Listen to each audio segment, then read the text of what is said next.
It's upgrade time. I got two things going on, and most of it's going on today. The rest of it tomorrow. Well, actually, the rest of it the day after that. Okay, first thing, I'm dropping my center a foot. We're going to remount it underneath the mantle, and that's primarily to make room for a TV upgrade. This is the 75-inch Vizio P series from 2018. At the time, it was the largest high-quality TV you could get.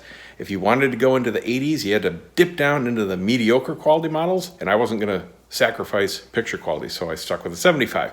I was really looking forward to the 85 Vizio that was announced at CES 2020, or was it CEDIA? Anyway, months ago.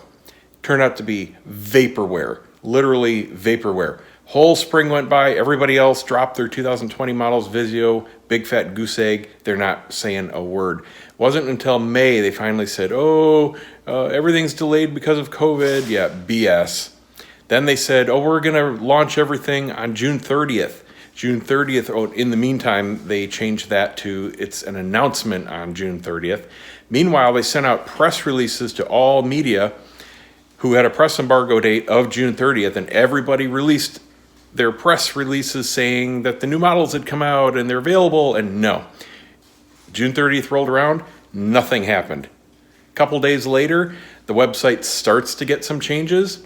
The new OLED models now say fall release. Who knows when that is? Nothing is available, and the 85 isn't even on there. Total vaporware. So, sorry Vizio, I love this model, but I can't continue to support you if you don't bring out new products. So I got the new, just released Sony 900H in 85-inch. Very excited to get that in. It's gotten rave reviews. It looks like it's going to be a perfect fit for what I need, and that is coming in tomorrow morning. But it's bigger. It's another 10 inches diagonal bigger, few inches bigger in all dimensions. And I just didn't want to go any higher. This is already high. It's over a fireplace. It's not ideal. When you're sitting in the theater seats, yeah, your neck's up a little bit. Not exactly comfy. When you're in the two primary seats and you're fully reclined, it's perfectly fine. But lower is better. I would love to get rid of the fireplace. Can't do that. So I just want it as low as possible. So we're dropping the center. I'm going to remount it. And I've got some parts coming in today that I think will work. If not, I got a plan B and a plan C for a nice sturdy mount. It's a 50-pound center, so it's got to be beefy, and I don't want to see anything. I want it to be invisible as possible. And that'll let me drop whatever TV I put up all the way down to the mantle over a foot. So that is very nice. But I got my buddy Josh coming over. He's buying this TV, getting it out of here in prep, and we'll continue. Well, that looks different. All right, so TV's obviously gone. Center channel is gone, shelf is gone. That was simply a piece of MDF that I painted and I had anchored with 3 big screws. And that was enough to support it and just stop it from tipping up, and that held my centers. And what I've got here for the TV mount is a big floating piece of lumber with 6 lag bolts, 2 on each end and 2 in the center, into the studs behind this wall, and then the bracket mounts to it. So it's very secure. The mount is a heavy-duty full motion, and it's good for 130 plus pounds. It swivels and aligns any which way. It also rotates and tilts, so that is perfect for any TV. It doesn't go up and down, so what you have to do if you need to change the height, which I'm going to have to do here, is you simply take out the lag bolts, drill new holes, and sink them into different locations in the studs. And I've had to do that a few times because this will be the 3rd TV, and I've had 3 centers, so the mount position has changed over the years.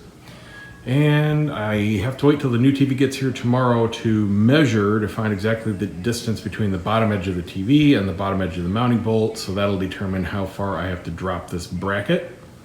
And I want it as close as I can down to the edge here, and it'll have a tilt, but not quite as drastic as the last TV because it is dropping, about that much. Now, here's my idea. This is plan A for mounting the center. These are universal microwave wall mount brackets. They swivel, they tilt. You can also use them underneath a cabinet. And these telescope. They've got wing nuts on the bottom, and they slide, you can see quite a bit. but I'm going to be using them kind of like reverse or upside down shelf brackets. Instead of mounting like this and a shelf on top, these mount like this. You've got multiple screw holes. You sink the top one first, level it, sink this bottom variable, and then sink at least one of the other ones here. And these will go down somewhere like that. They support a good 20 pounds over my center. They're made for medium-sized microwaves. The set was like 25 bucks, so super cheap, certainly easy enough to try.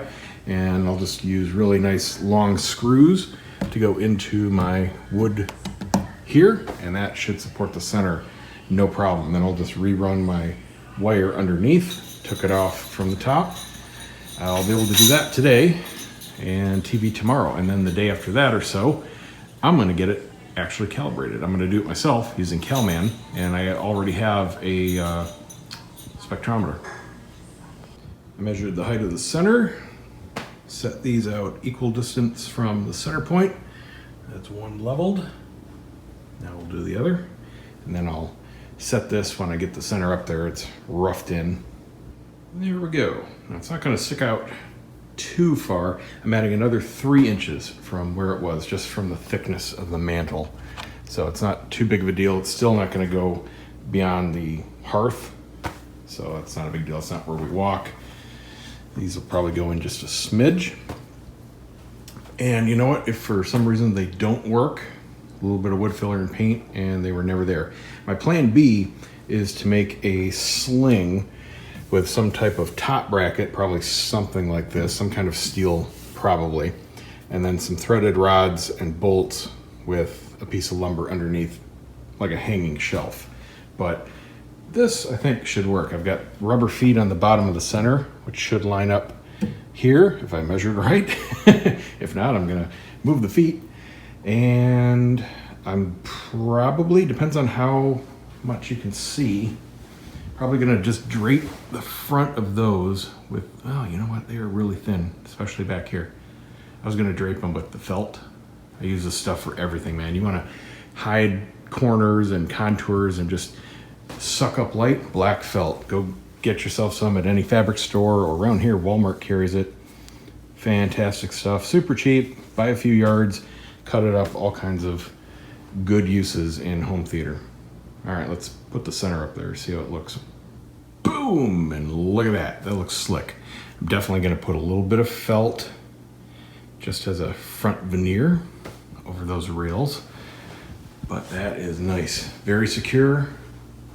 I'm gonna put a little black touch-up paint on these bolts, or these screws here, so you won't even see those. And I don't want to put anything on the side because these are actually my base ports. They go omnidirectional off the back. That's so you can put it as far back as you want against a wall. It's doing its job. It's isolated. I moved these as far back as I can and then scooted them out just so I'm not touching any parts. It should be good to go.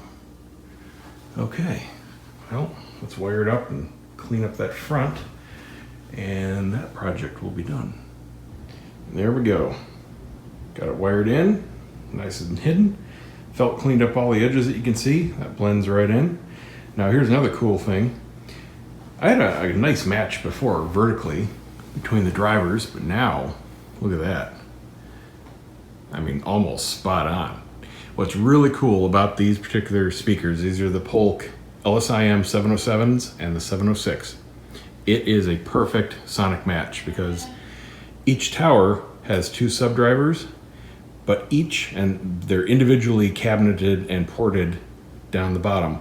Every driver is individually sealed, so it's a perfect sonic match. Just got home and I think got a delivery. Oh yeah. Sweet!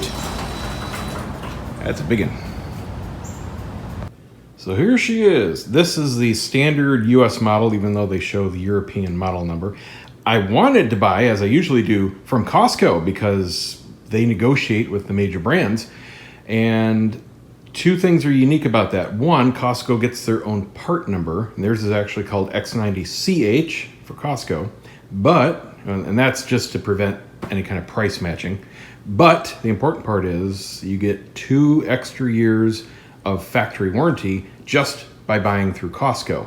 So that's even better than buying a $150 2-year Square Trade warranty. But no Costco's have any in stock, and no managers had any idea when they were even coming in. I missed an online sale where they had briefly online stock, and I didn't want to wait. So I got this through Crutchfield, which has an awesome return policy and a awesome price matching policy. So if these ever go on sale in the next, I think it's 30 days, might be 45, I'll just get an instant refund for the difference. So that's totally cool. And I'm fine with the standard factory warranty on here. I can't remember if it's 1 or 2 years. I'll put it on the screen. Anyway, let's unbox it. I just drug it in the house. The top, I just took the tape off, and it simply says instructions are to take out the instructions and read them. This is one of those cool newer boxes. I don't remember if my Vizio was like this. I don't think it was. I think I had to slide it out on the ground. But this one, you just undo these bottom latches and the whole thing comes off like a case. So let's see what's inside. We've got one massive piece of foam. We've got some materials here. Feels like a remote and a power cord. And that's it. So let's take a look at this bag. So inside we've got the standard stuff. Very thin instruction booklet. Doesn't need much explanation. Safety book, end user agreement, and warranty. Got a remote. I'll stick the batteries in a second. Wow, that is lightweight, man. That is feather light. We got some cable ties, cable clips for the back, 2-prong standard lightweight power cord. We've got some wall mount adapters. I don't know if they're just spacers or if they're for anchoring to the wall. I don't need to use those with my mount. And some Sony batteries. So this is really surprising for the money you pay for this kind of TV. This is probably the worst remote I have ever felt in my life. I'm not exaggerating. It feels exactly like a little kid's toy. It feels like an actual toy. The back has a nice texture to it. It's a hard plastic, but it's a really nice, like rhino lining kind of texture. It's got a really nice grip, but that's where everything positive ends. Very light. It's got a decent balance, but it feels like it's cheap. Here's what's just absolute killer. Every button is the super soft, gummy feel. There's no tactile feedback. They all feel like cheap rubber domes. They all move around and float. I mean, oh, these are terrible. These are the worst up here, these little round buttons. You can move them almost like a ThinkPad nub. That's how much flex is in these. And you push them and you can't even tell that they're moving. They're just gummy rubber. Every one of them. Oh. Well, luckily, I'm never going to use this stupid thing. I use Harmony.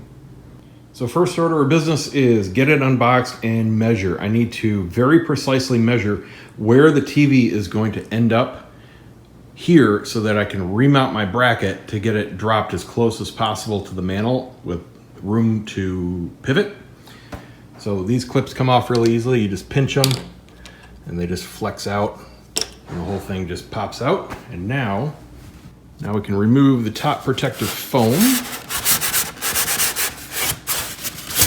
I'm definitely going to store this box in the back room here, at least through the warranty period, just in case I have to do anything, because there's, stepping on puppy toys everywhere. There's no way you're gonna get some kind of universal box to fit something this big.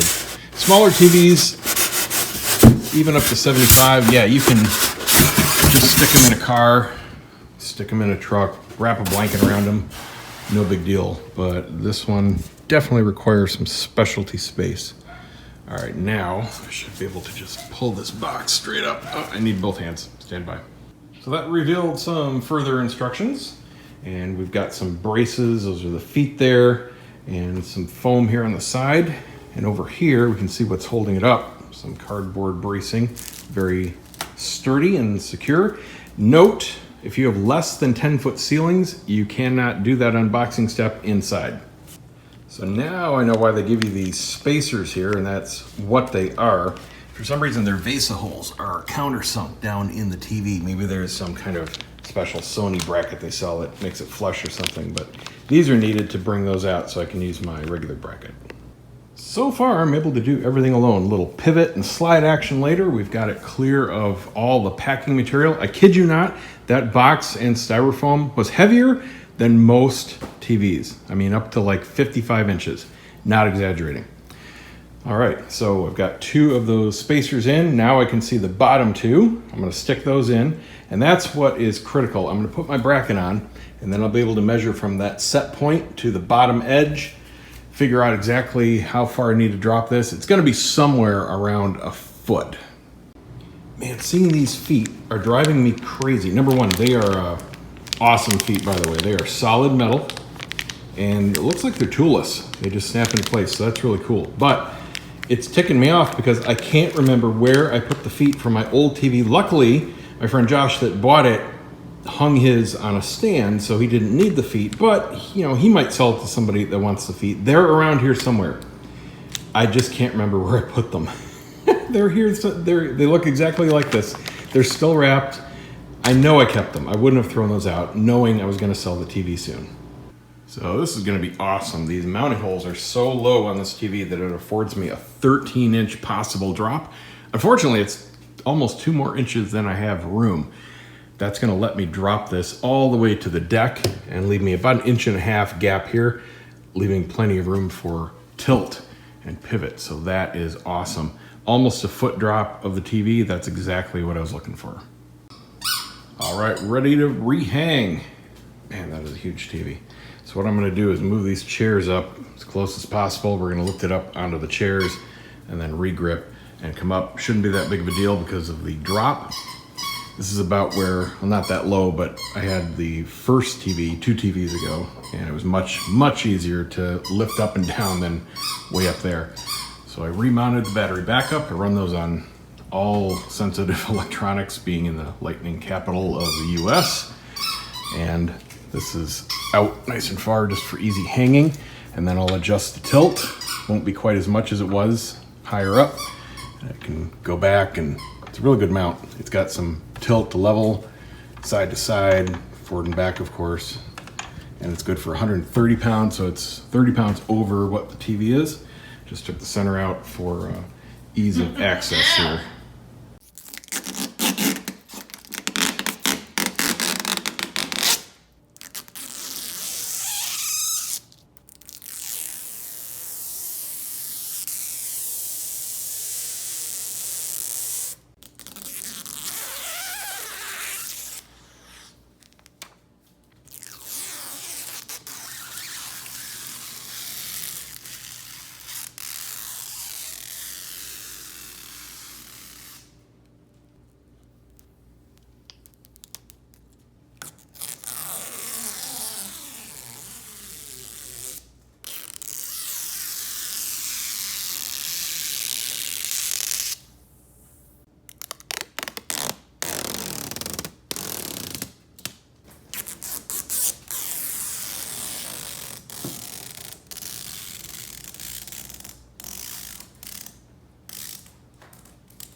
And we are mounted.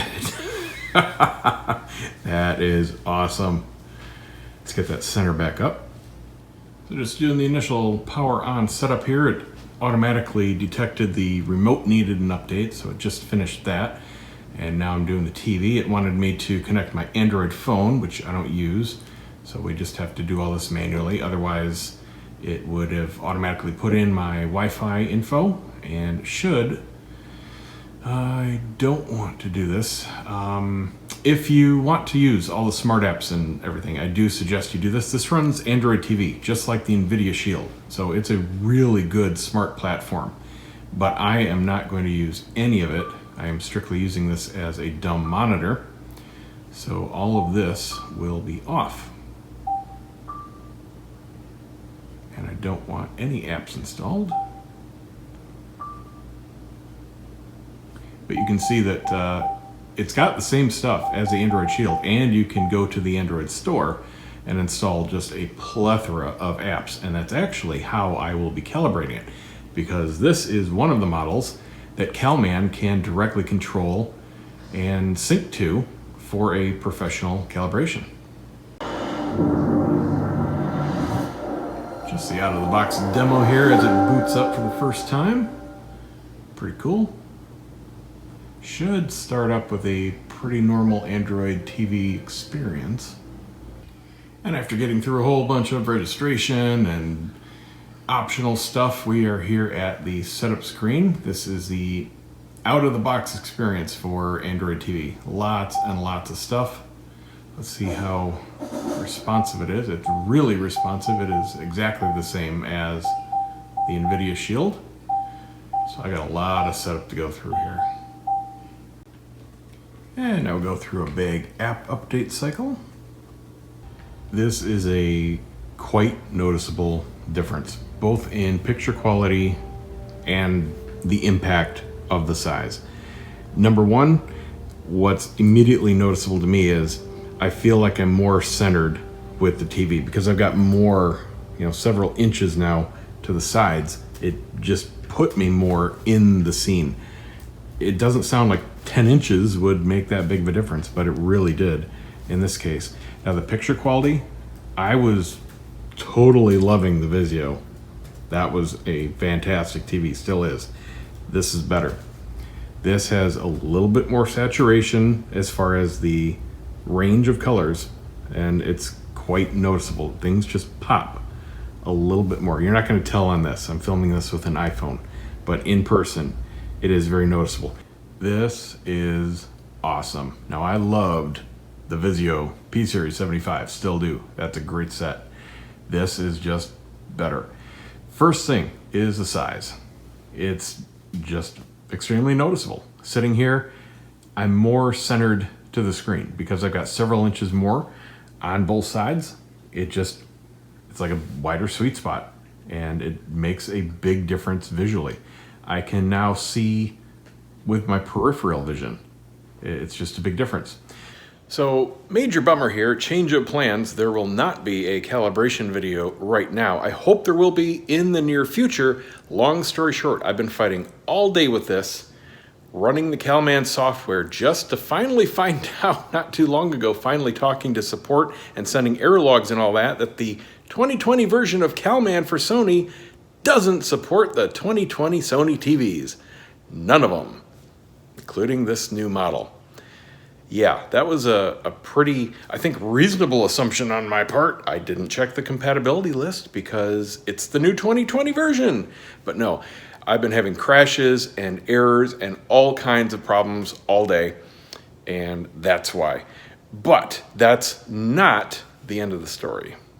First, really quickly, just to run you through what is required to use the Calman software. This is just for Sony's. They have versions for a few other makes and models too, but this is running the special Sony Bravia software on the TV itself, and that allows the software that's running on the laptop to control the TV and change the internal settings.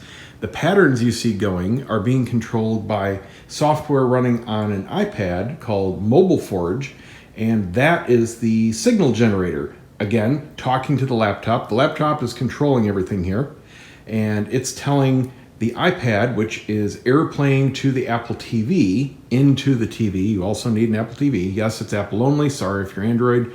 SOL for the moment.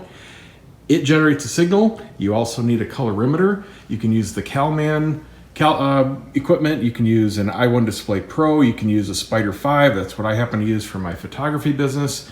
And that goes back to the laptop. So the laptop is running the Calman software, the 2020 for Sony AutoCal, and it is hands off. It's supposed to be. It's just supposed to be a few clicks, change a few settings for your luminance target, and let her rip, and it gives you all the results and everything. But it crashes as soon as it starts the color calibration. I get through the pre-cal, which I'll show you in a minute, and that's the really great news. It goes through the grayscale 10 point, no problem, and it gets to the color and goes.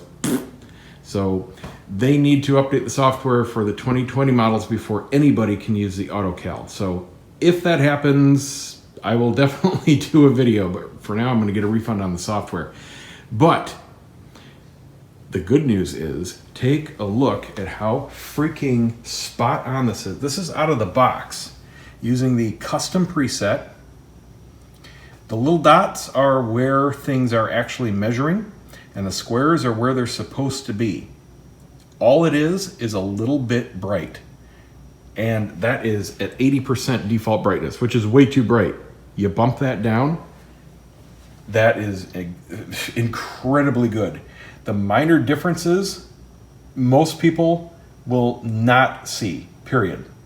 Now, I'm not saying calibration is a waste of money, but this is about as close as you're gonna get out of the box as you could possibly hope for. Those are just excellent results.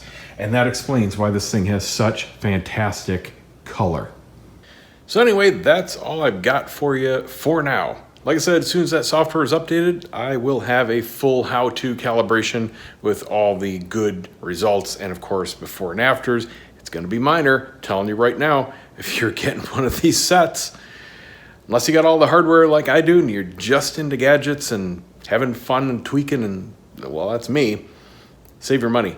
Don't spend $250, $350, $400 on somebody to come calibrate it. Especially don't spend $1,000 or so bucks if you need to buy hardware. It's just not worth it for such a small difference because this is so good out of the box. That's it. See you next time.